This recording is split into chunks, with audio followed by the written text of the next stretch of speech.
Hey, yuk Samagon! Seperti biasa, bagaimana kabar kalian di minggu ini? Tetap semangat beraktivitas ya nakama, dan tentunya selalu bersyukur setiap harinya.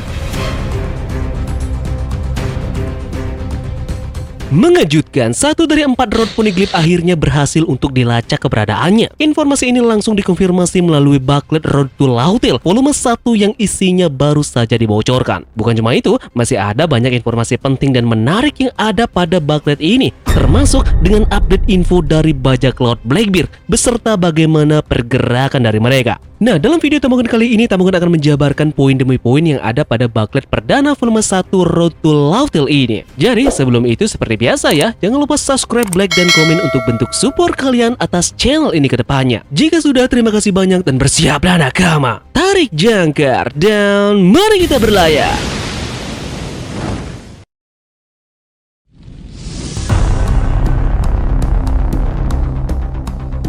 Bagi kalian mungkin belum banyak yang tahu mengenai booklet Road to Lautale ini. Eiichiro Oda akan mengumpulkan ide cerita One Piece itu dalam booklet Road to Lautale ini. Pada umumnya, mangaka menulis naskah dengan sketsa kasar dan dialog sederhana. Kemudian sketsa tersebut didiskusikan dengan editor mengenai hal itu. Editor memberikan saran kepada mangaka tentang plot dan pengembangan karakter itu. Pekerjaan sebenarnya dimulai setelah editor memberikan lampu hijau pada manuskrip. Di lain waktu, mangaka juga harus mengubah ceritanya atas saran dari editor. Di sini, Eiichiro Oda akan menerbitkan beberapa idenya yang tidak dipublikasikan ke dalam booklet ini. Sebuah booklet kecil yang berjudul Road to Lautale akan diterbitkan oleh Weekly Shonen Jump. Booklet Road to Lautale akan mulai diterbitkan di Weekly Shonen Jump mulai minggu ini. Naskah akan dibagikan dalam 4 bagian di Shonen Jump, edisi 30, 31, 32, dan 33. Itu dimulai dari tanggal 26 Juni. Nah, menurut pengumuman yang dibuat pada siaran langsung di saluran YouTube One Piece, booklet ini akan memasukkan cukup banyak hal yang menarik seperti desain karakter dari berbagai karakter yang telah muncul dalam cerita waktu ke waktu. Itu pun juga bahkan sketsa awal dari Oda yang sebelum manga One Piece ini berjalan. Nah, menariknya, penggemar pun dapat mengetahui sedikit tentang karakter Oda dari desain mereka sendiri. Bahkan, mungkin menemukan petunjuk tentang karakter misterius tertentu, seperti yang mereka lakukan dengan Kyoshiro di Arc Wano Kuni. Sederhananya, booklet Road to Lautale adalah proyek yang cukup ambisius yang akan membuat para penggemar sibuk. Selama One Piece ini hiatus 1 bulan yang dibutuhkan Oda untuk mempersiapkan saga terakhir dalam ceritanya. Booklet tersebut pun dapat memberikan ide kepada penggemar tentang awal rencana Oda untuk cerita tersebut. Seperti bagaimana One Piece awalnya seharusnya menjadi pertarungan antara Luffy dan Yonko. Oke, sekarang kita akan masuk ke dalam apa isi dari booklet ini.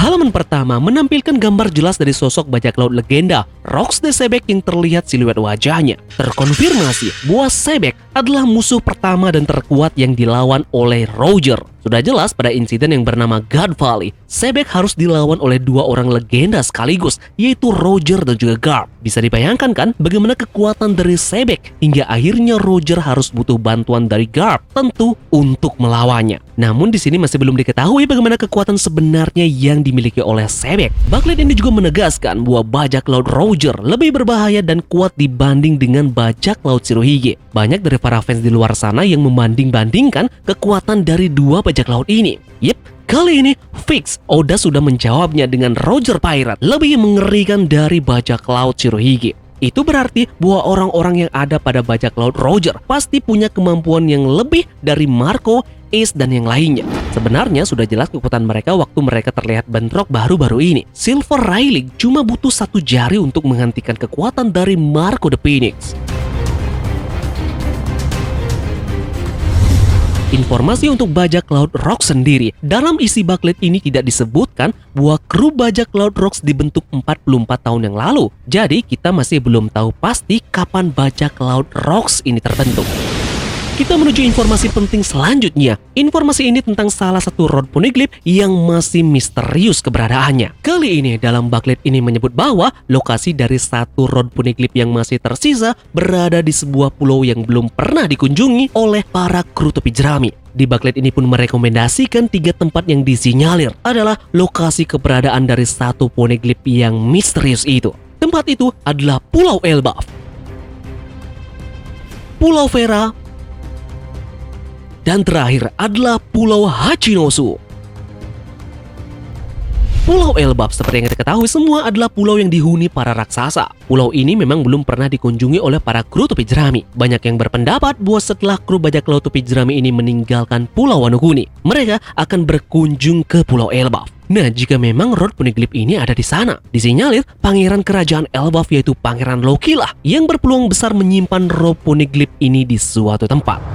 Tempat kedua adalah Pulau Vera. Ini adalah pulau yang pernah dikunjungi oleh Nolan dan tentara revolusioner yang dibicarakan oleh Nami di awal cerita. Namun masih minim informasi mengenai pulau ini. Vera adalah negara kecil yang telah berada di Greenland selama lebih dari 400 tahun dan terkenal cerah. Mom Black Nolan mengunjunginya ketika itu hanya sebuah desa dan sekarang berkembang ratusan tahun yang lalu dan menjadi negara yang penuh dengan masalah serius. Dan setelah itu, 2 tahun yang lalu tentara revolusioner campur tangan. Itu pun berhasil melakukan kudeta dan mengambil alih kendali atas negara itu. Dialog Nami yang menyebut Pulau Vera ini sendiri ada pada chapter 96 dan juga 228.